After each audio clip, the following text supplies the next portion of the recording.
Buenos días, mis hermanos. Tengan todos un feliz sábado.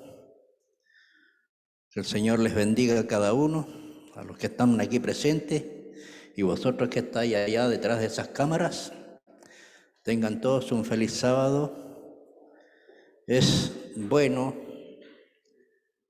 apartar un momento, hacer un alto en el camino para estar en la presencia de Dios, sobre todo en este día sagrado que es el día sábado, donde como cristianos, como hijos de Dios, descansamos en el Señor en este día.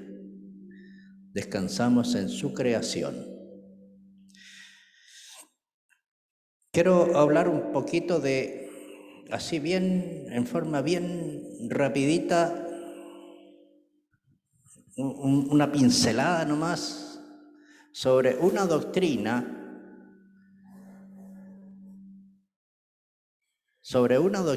que es exclusiva de nosotros los adventistas del séptimo día, y no lo quiero decir con arrogancia.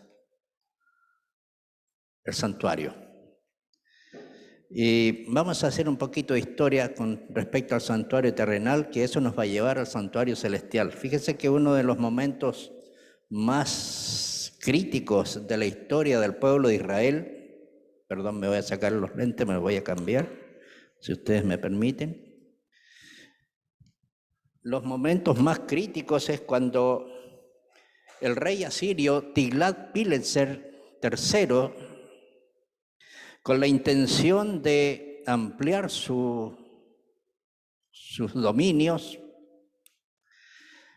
se desencadenaron una serie de acontecimientos que llevó a la caída del pueblo de Israel del norte. No nos olvidemos que a la muerte de Salomón, el pueblo de Israel se dividió, quedando Israel del norte e Israel del sur por otro lado. Y su capital Samaria también fue destruida en el año 722 a.C., que componían las 10 tribus y las otras 2 restantes era el pueblo de Judá específicamente. Pero fíjense que los asirios después de conquistar estos dominios,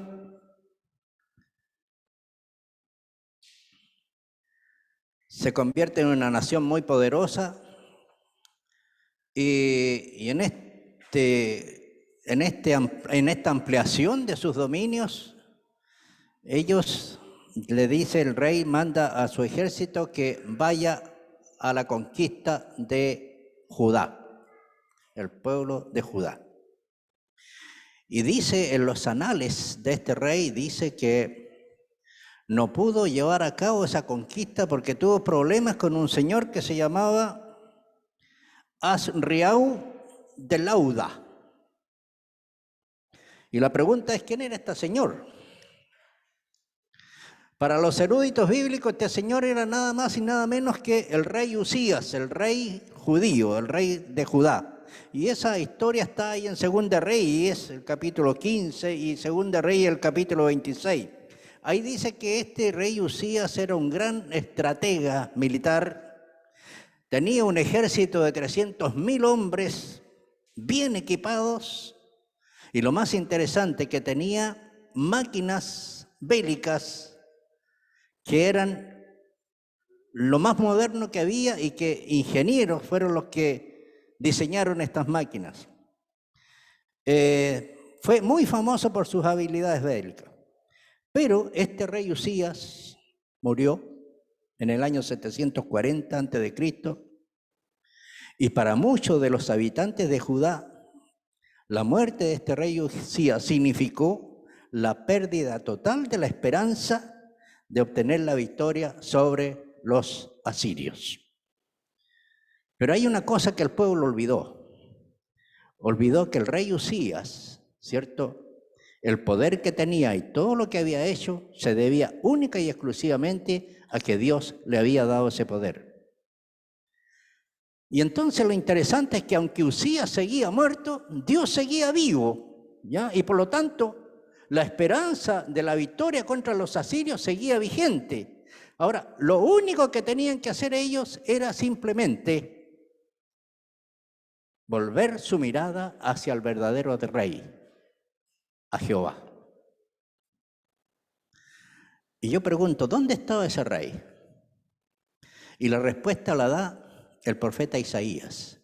Y yo quiero que abramos nuestras Biblias ahí en el capítulo 6 de Isaías, que es uno de los capítulos más tremendos para mí, tremendos de la Biblia. Es un capítulo ilimitado.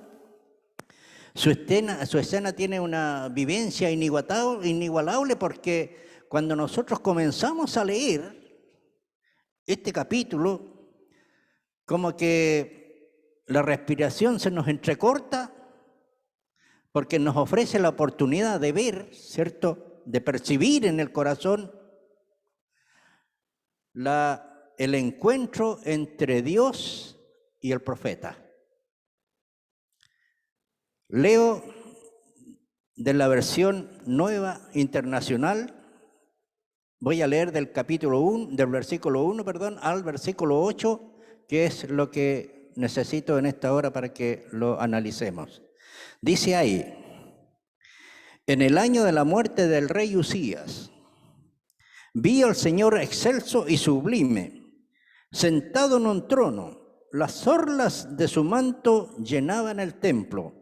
Por encima de él había serafines, cada uno de los cuales tenía 6 alas.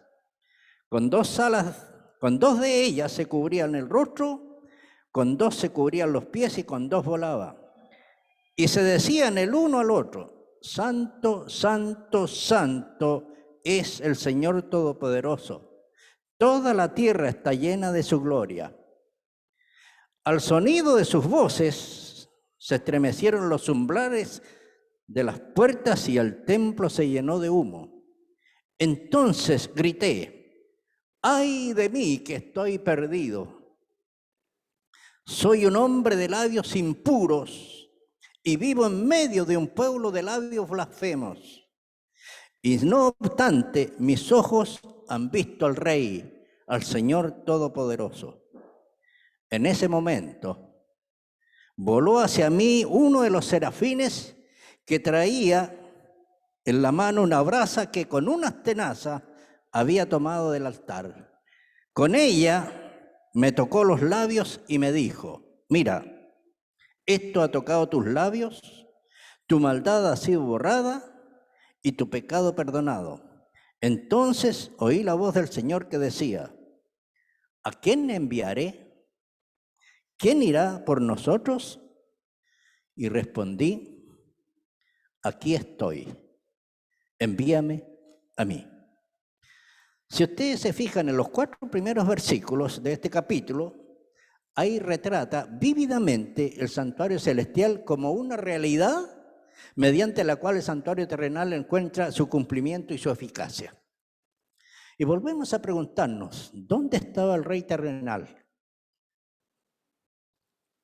Había muerto. ¿Y dónde estaba el rey, el verdadero rey? ¿Dónde estaba Dios? Según Isaías, estaba sentado en su trono. Y si el pueblo quería encontrar, ¿cierto?, a su protector y la esperanza de victoria frente a los asirios, únicamente tenía que acudir a su presencia. Y eso es importante, porque ellos tenían que haber comprendido una cosa importante que nosotros también tenemos que comprender. Dios es el único que ejerce protección y también ejerce su dominio soberano sobre los acontecimientos que hay en la tierra. Entonces la pregunta es: ¿dónde se hallaba ese Dios que menciona Isaías? ¿A qué templo se está refiriendo el profeta?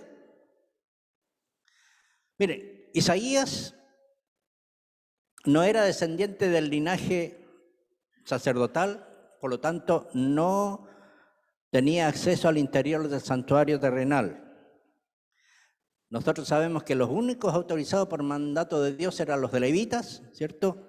Y también sabemos que los levitas en el campamento, cuando acampaban ahí alrededor del santuario, eran los primeros con el objeto de cuidar que nadie que no fuera levita, ¿cierto?, entrara a ese lugar, porque era tan sagrado que la entrada de una persona no autorizada contaminaba el templo. ¿Por qué? Porque ahí estaba la presencia de Dios. Por lo tanto, dicho esto, podemos entrever que es muy probable que Isaías no haya entrado más allá del atrio del santuario terrenal. Y eso nos hace suponer que el trono, ¿cierto?, del templo que habla Isaías en el capítulo 6, con seguridad se trata del santuario celestial. Y esta es, hermanos, doctrina adventista 100%.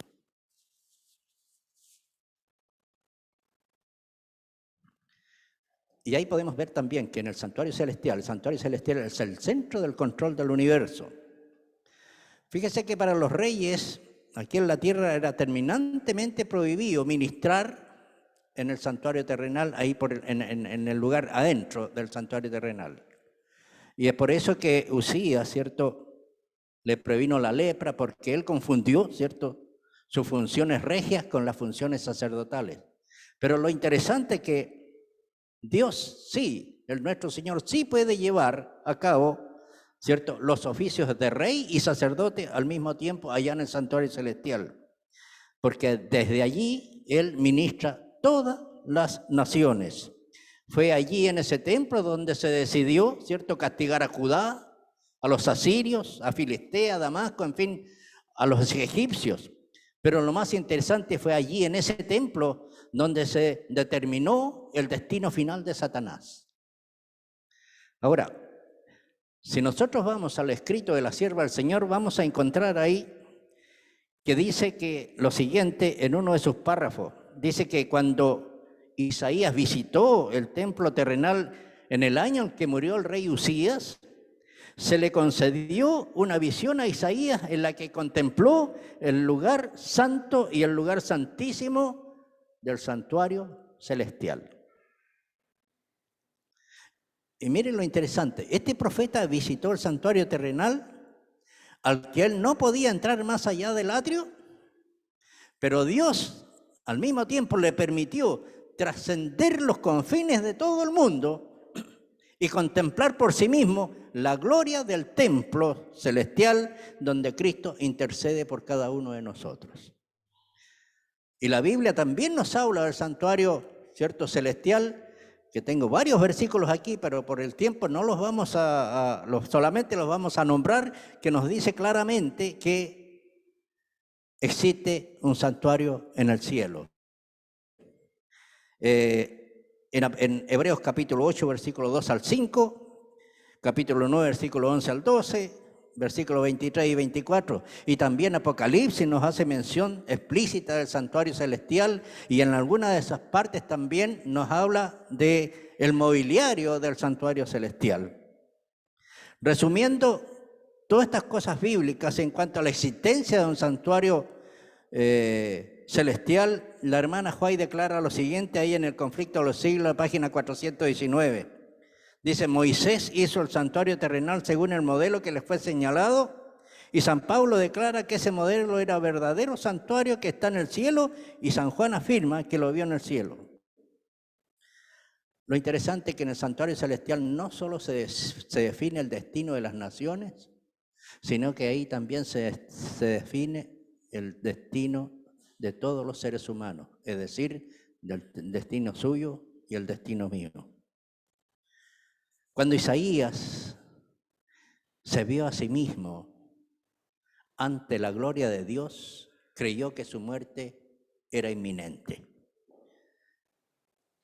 Él sabía lo que le había pasado al rey Usías por haber entrado al interior del santuario terrenal, así que con mayor razón sabía que le podía pasar lo mismo. También sabía que el Señor había dicho, ningún hombre podrá verme y seguir viviendo. Por eso que el profeta solamente atinó a decir, ay de mí que soy muerto. Miren, pero si ustedes miran la escena del capítulo 6, aquí no hay un tremendo contraste, hay un contraste mayor aquí.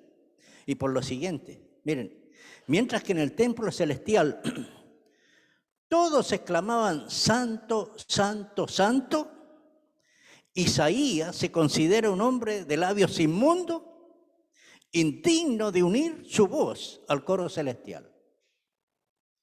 Y ahora quiero que escuchen lo siguiente.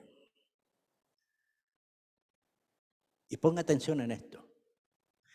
Cuando Isaías reconoce su dignidad, tan solo entonces voló hacia él un serafín, trayendo un carbón encendido, tomado del altar con unas tenazas, y después de haber tocado los labios del profeta, le dice: he aquí esto tocó tus labios, y es quitada tu culpa y limpio tu pecado.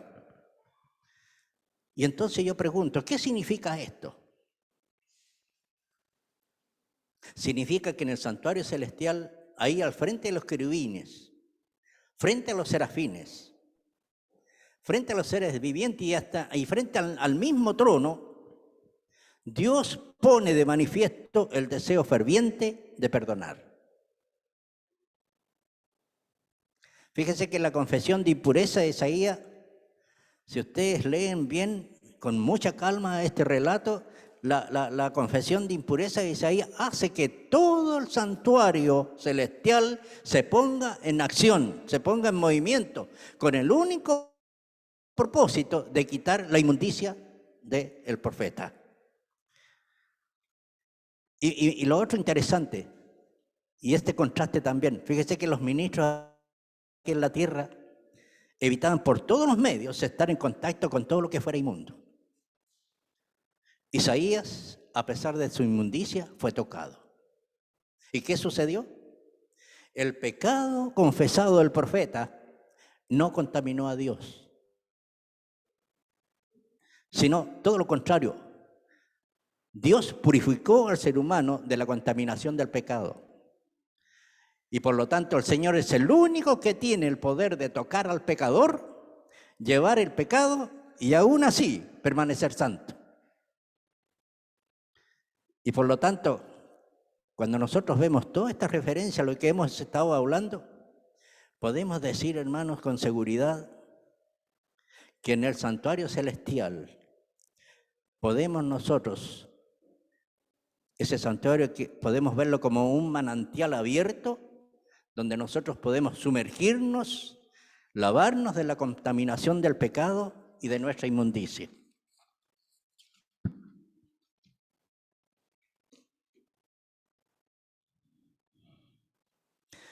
El proceso de purificación es el resultado de la obra del Señor para con nosotros. Fíjese que el Señor cubrió y perdonó el pecado de Isaías gracias a su misericordia. Y el profeta Miqueas se refirió a esto cuando escribió ahí en el capítulo 7, versículo 19, Él volverá a tener misericordia de nosotros, sepultará nuestras iniquidades y echará a lo profundo del mar todos nuestros pecados. Cuando Dios quita el pecado y cuando Dios perdona el pecado, hermanos, los resultados se dejan de ver inmediato. En el santuario celestial Isaías recibió el perdón, pero ese perdón también lo capacitó para cumplir la tarea para la cual lo había destinado. En otras palabras, hermanos, el privilegio del perdón conlleva también la responsabilidad de una misión. Es interesante también ponerse a pensar que todos nosotros estamos siendo buscados para responder por nuestros pecados y que Satanás dice que Pedro dice que Satanás anda como un león rugiente para devorarnos. Y la situación de nosotros, hermanos, parece que nuestros problemas nos han sacado de nuestra mente esa palabra que se llama esperanza. ¿Y por qué lo digo? y me lo digo a mí mismo. ¿Cómo vivimos hoy nosotros? ¿Vivimos turbados? ¿Vivimos atribulados? Y lo más interesante, hermano, de todo esto es que nosotros vivimos sedientos de un presente y un mañana mejor.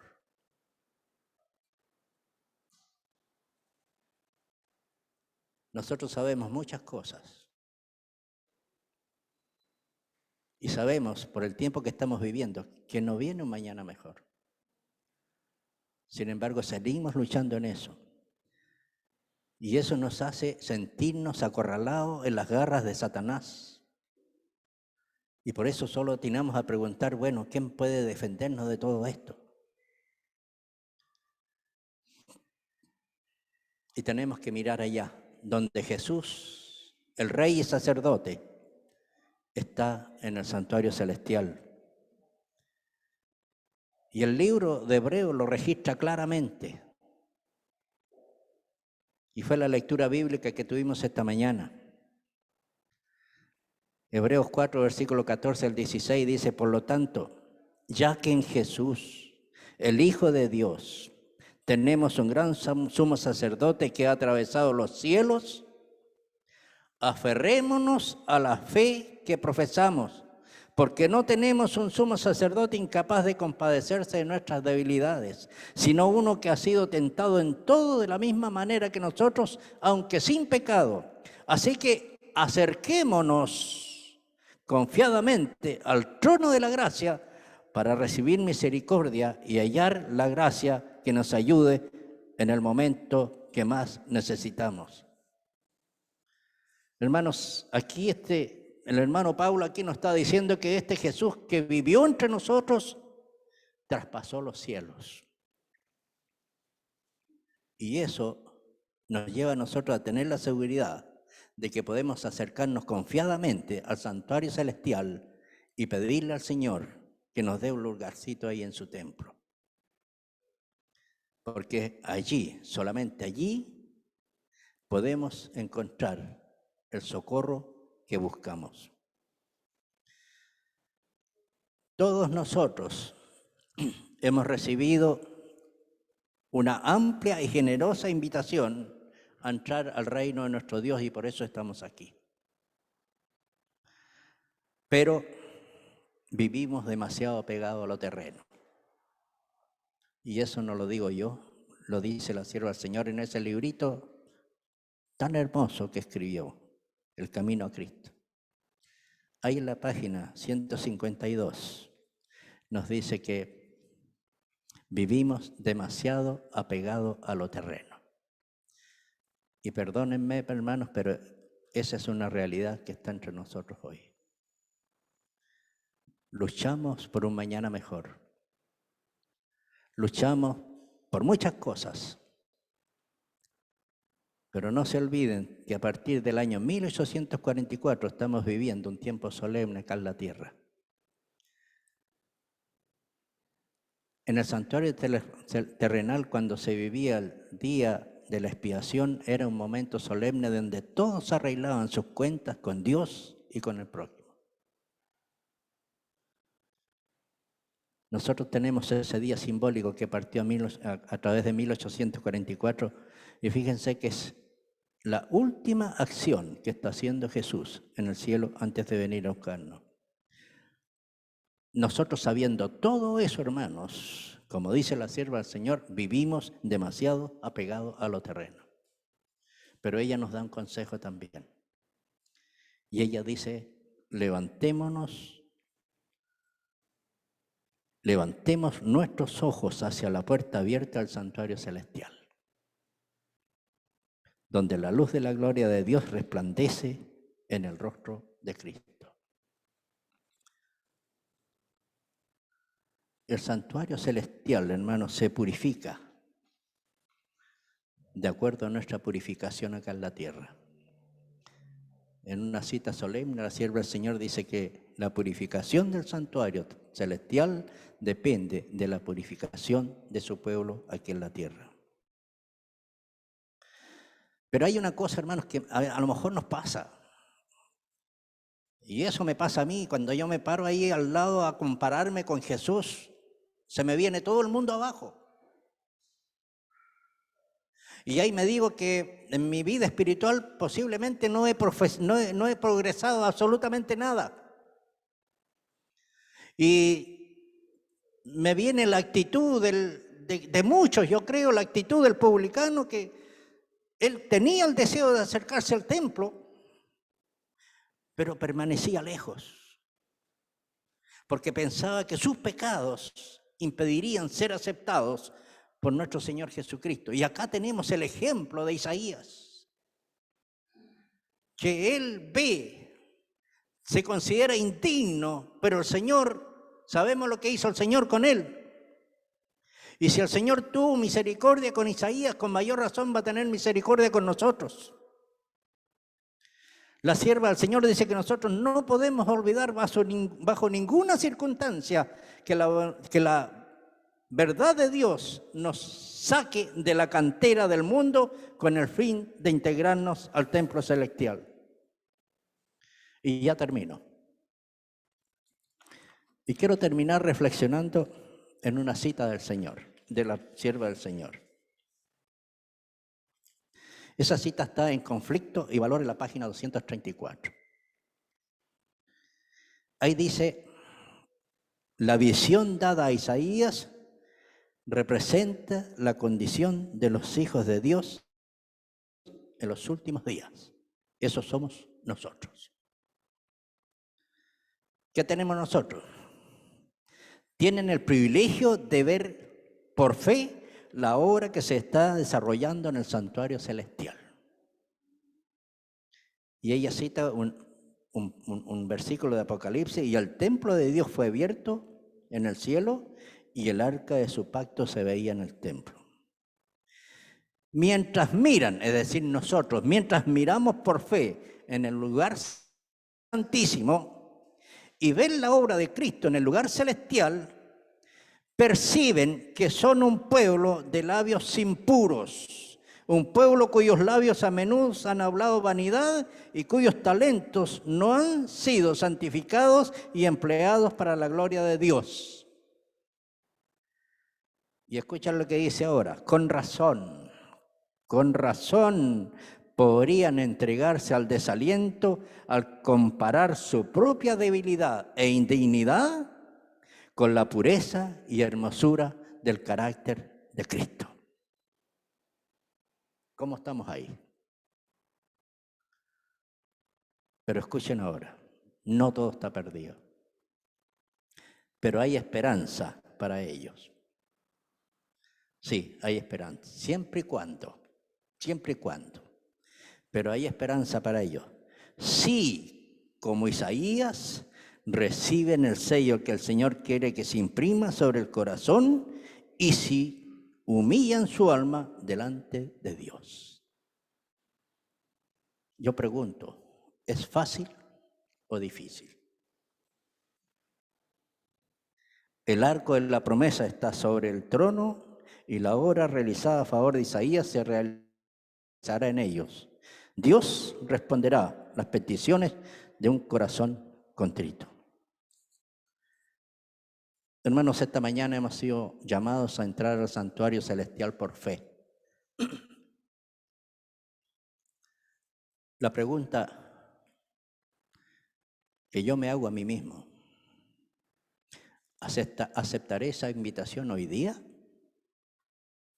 o mañana? Y tal vez mañana diga mañana. Hermano, la invitación es hoy, no mañana, hoy. Y quiera Dios que hoy aceptemos esa invitación a entrar por fe al santuario celestial. Amén, que así sea.